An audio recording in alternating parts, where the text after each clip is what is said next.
Students, welcome back, everybody. Welcome, my dears. Another lecture right now in the global logistics. Yeah, we'll go directly to our topic, that is the air freight or air freight. That's all the cargoes that goes by airplanes. One thing is known for the cargoes that all goes with the airplane is that it's highly costing, maybe the highest cost in all the medias of cargoes or medias of shipping,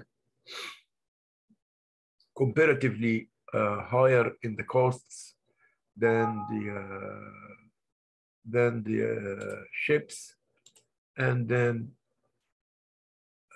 ships, and then trucks, and then railway. But it's also the fastest, fast, F-A-S-T, the fastest method of shipping in all the methods. So it needs whatever it has lightweight, at the same time precious value. So, and also suitable for some kinds of things that you want to reach it to the destination in a good case, good standing, like the fruits, vegetables, sometimes, and the flowers, they used to send it with the air freight. So air freight is available to and from most countries, including the developing world. 40% of the world's manufacturers travel by air. So 40% of the world's manufactured travel by air. Items that are high value, of high in size, tend to travel by air. So the things that's precious, like we said, used to travel by air. Okay. We'll go after this to the following. This was 11, consideration for selecting a mode of transportation. So whenever you select any mode of the following methods of transportation, you have to put in your concern the following point: transit time, predictability. Predictability means, how to predict means forecasting the future, the costs, and non-economic factors as well. So you put in your consideration all these points: the transit time, the predictability, the cost, the non-economic factors. Okay. In many ways, international supply chain management is the same as domestic supply chain management, spread over a larger geographic area. So the function of the supply chain is the same. It will never change, either locally or globally. Again, I'll say, the management, the way, the functions of the supply chain are mostly the same, either locally or international. In both the cases, local or international, in both the cases, supply chain has the same functions. They never change. But the change will be here in some applications and in the distance, because the distance will be larger. The geographic area will be more spread, because when you deal internationally, you are dealing cross borders from a country to another country. That's different than the local, which is in the same country. However, international supply chain networks can provide a wealth of additional opportunities if they are managed effectively.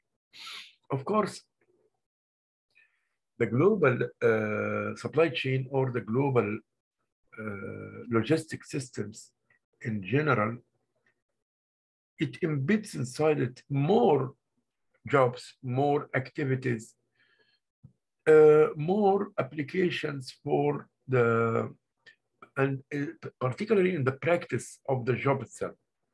Because it's different than if I will travel from here to Montreal. It's different, that is not quite exactly as I travel from here to Cairo in Egypt, as example, or Bombay in India, or Delhi in India.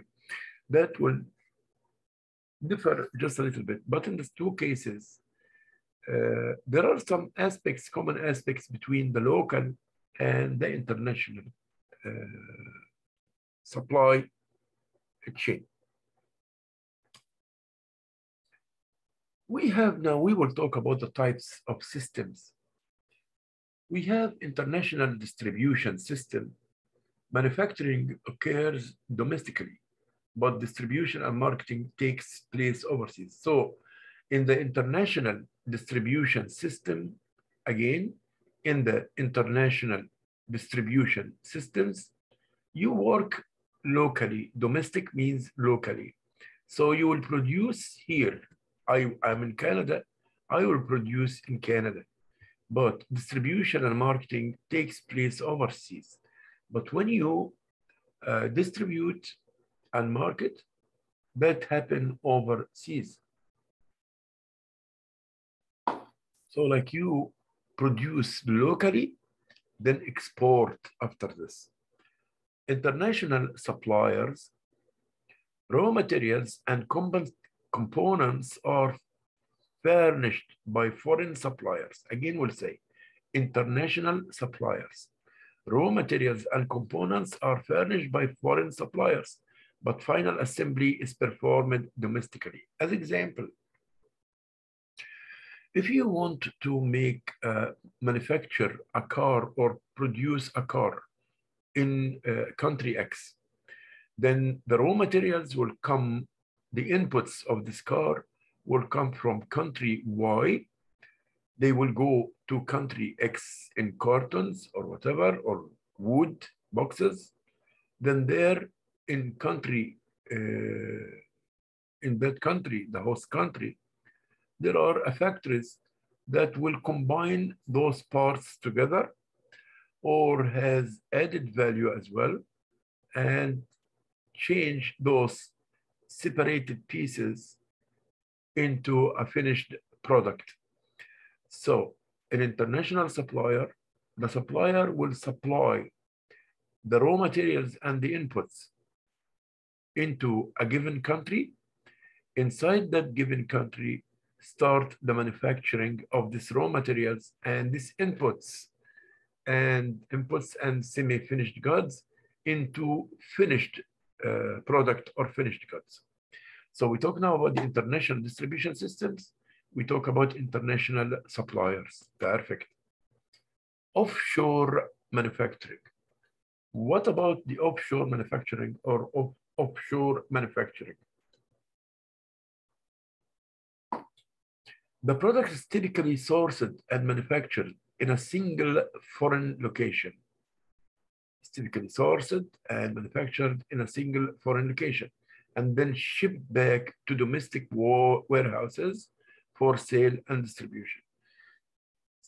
Seems like those factories which are in Mexico for American products, the products typically sourced and manufactured in a single foreign location, in a foreign location. So you do it in a foreign location and then ship back to domestic warehouses for sale and distribution. Then you distribute it back in your own mother country. Why I'm doing the offshore manufacturing? Actually, to get benefit of the low cost of the labor. Because when a country do like this, all the resources, maybe also the materials, the inputs, are cheaper in the country where you will manufacture your product. So you will try to get a competitive advantage from these countries. Then you will return it back home, a finished goods. So when it's returned as finished goods, you can then market it.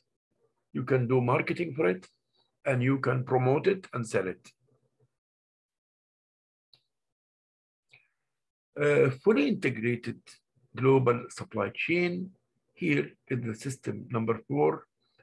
Here, products are supplied, manufactured, and distributed from various facilities located throughout the world. These are the movement of goods and services between the world, countries of the world. Supply chain without national boundaries. The true value of global supply chain lies here. Again, we will say this part. Fully integrated global supply chain. Here, products are supplied, manufactured, and distributed from various facilities located throughout the world. Supply chain without national boundaries. By other meaning, the true value of global supply chain lies here. What are the dynamic forces? But before we go here, we will ask a question about types of logistic systems, types of global logistic systems. So I will put here, let's say, this one will take that one.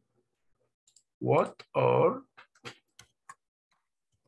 the types of global logistic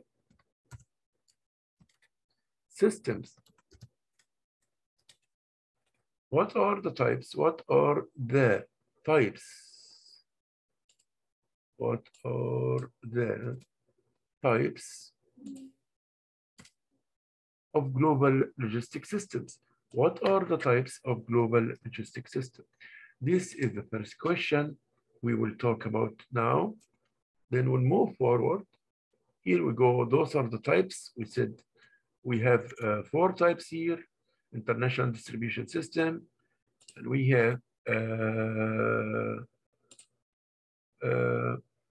have also international suppliers. Then we have offshore manufacturing, and we have fully integrated global systems. And those are the 4 systems which are existing in the world. The last part we will talk about just now is the dynamic forces of global logistics. The dynamic forces of global logistics. So in that part, the firms adopt different orientation with varying intensities due to the dynamic behavior of the global business environment. Again, dynamic forces of global logistics, dynamic forces of global logistics, like you see here in front of you. So information will go to the user, user will go back to the sources. The firms adopt different orientations with varying intensities due to the dynamic behavior of the global business environment. We'll talk about them now one by one. The first one of them is the resource-oriented logistics. The second one is the information-oriented logistics, like we see here, information, resource, user. So we'll go first to the resource. Emphasis towards optimal use of resources, capital, material, and people. So the best use of the resources and the materials and the people. Focuses on the relationship between the functionals and the geographicals. So an area like function work plus geographical work will give me to optimize the resources. That for optimizing the resources. So as example, the cocoa is produced in Africa. The cotton is produced in North Africa. And so on. The diamonds are produced in South Africa. So these are the geographical area. Plus functionals, you're doing this. You're doing this job with experience with high skills and with an effective function. Plus you choose the right geographical area that all as sources for, as reasons for to optimize your resources and the best use of these resources. The information-oriented logistics, about what? Emphasis towards optimal use of information, the best use of information, focuses on the relationship between the social and the geographic dimensions. So here, in the the past one, the resource, I focus on the functional and the geographical. Here, I will focus on the sectorials and geographical dimensions. So these are the graphical areas, the optimal performance. I try to take sectorials, and focus on it. Focuses on the relationship between the sectorial and the geographical dimensions. The user, the third one is the user, like we see here in the figure. The third is the user. This is the user for the dynamic forces of global logistic systems. So what about the users? Emphasis on the final customer. So here, I'm only focusing on the final customer. I'm not focusing about the technology or information. I'm not focusing only in the resources, but instead, I focus more on the customer's needs, using all the supply chain partners to bring their expertise or experience in order to best service the customer. So I'm trying here to serve the customer whatever I can. User-oriented focus bring out about flexibility in the logistic channel. So this would lead to a flexibility in the logistic channel. We'll stop here now for the moment, and we will get back to this part in the next lecture. Thank you so much for listening. Wish you a very good day. Stay safe, everybody. Bye-bye, my dear. Thank you.